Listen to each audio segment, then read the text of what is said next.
Imagine being an explorer before the times of GPS and modern maps.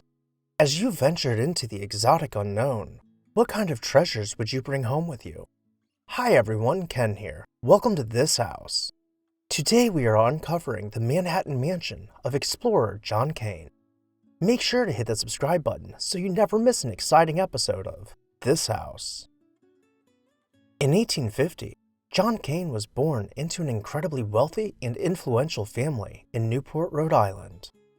On his mother's side, where all of his inheritance came from, Kane was the great-grandson of John Jacob Astor, and his aunt was the leader of New York's high society, the Mrs. Astor, who headed what was known as the 400, being a reference to the 400 people found suitable for her ballroom. Even with familial connections and more money than he could spend in a lifetime, Kane and his wife, Annie SCHERMERHORN, who was related to Mrs. Astor, were not included in the 400. Nevertheless, they made a name for themselves when they moved to New York City. Kane had no need for a job, nor an income, but kept himself busy sitting on the boards of museums and exploring the world through various hunting and yachting clubs, which took him on exotic adventures, such as an archaeological outing in Egypt with J.P. Morgan. Kane collected art and artifacts on his trips and was known for entertaining large parties with his stories of adventure abroad. This made him rather popular in the alternative, new money high society. Even though Kane and Annie never had children, they were still invited to the biggest events in the new money world, including the Vanderbilt's masquerade ball at their Fifth Avenue Petit Chateau. With all the influential families now building massive palaces in Manhattan, Kane and Annie decided to secure their legacy in the city's architectural landscape.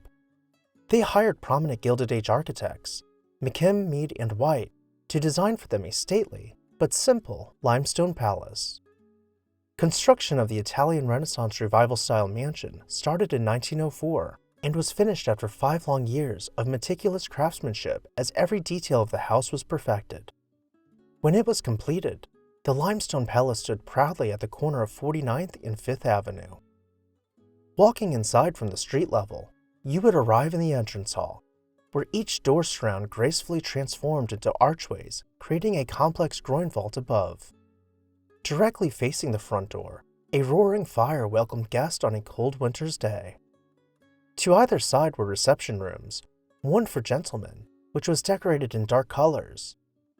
The ladies' reception room on the other side stood in stark contrast, with light floral decorations and overstuffed furniture. We can now return to the entrance hall and proceed up a half flight of stairs to make our way down the long corridor, flanked by stained glass windows set in marble window surrounds. Looking straight ahead, a statue blocks the way, forcing us to turn to take the stairs to the second level. The stairs are centered on a rounded stained glass window below a rounded ceiling, casting dramatic shadows silhouetting the statue. Arriving at the stair landing, we can now navigate the public rooms of the house, decorated with souvenirs from Kane's overseas travels. First, we will see the drawing room, with mismatched furniture, each boasting their own textile patterns and finishes, cluttered between artworks. This room was finished out with floor-to-ceiling wood paneling below a complex coffered ceiling.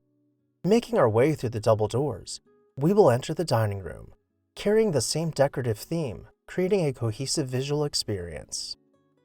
Next, we will enter the music room, more classically styled with a white ceiling to reflect light from the crystal chandelier onto the couple's family portraits.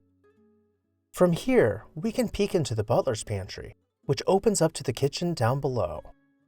This is where the couple's live-in staff would have prepared their every meal.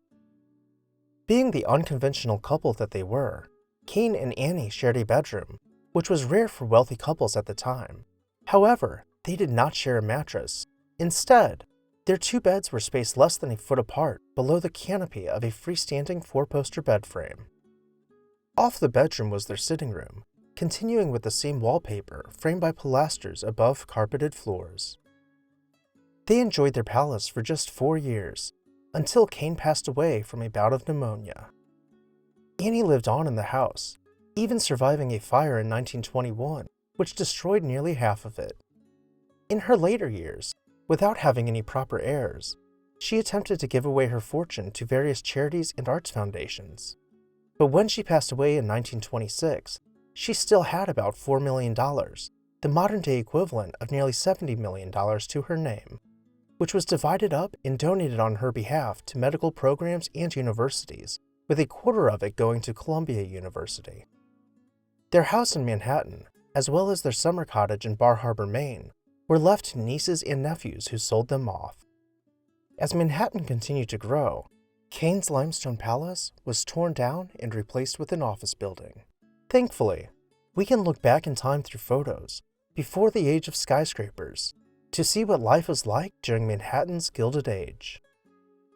If you could go back in time and tour this house, which room do you think would be your favorite? Let me know down below in the comments section. And while you're there, make sure to hit that subscribe button so you never miss an exciting episode of This House.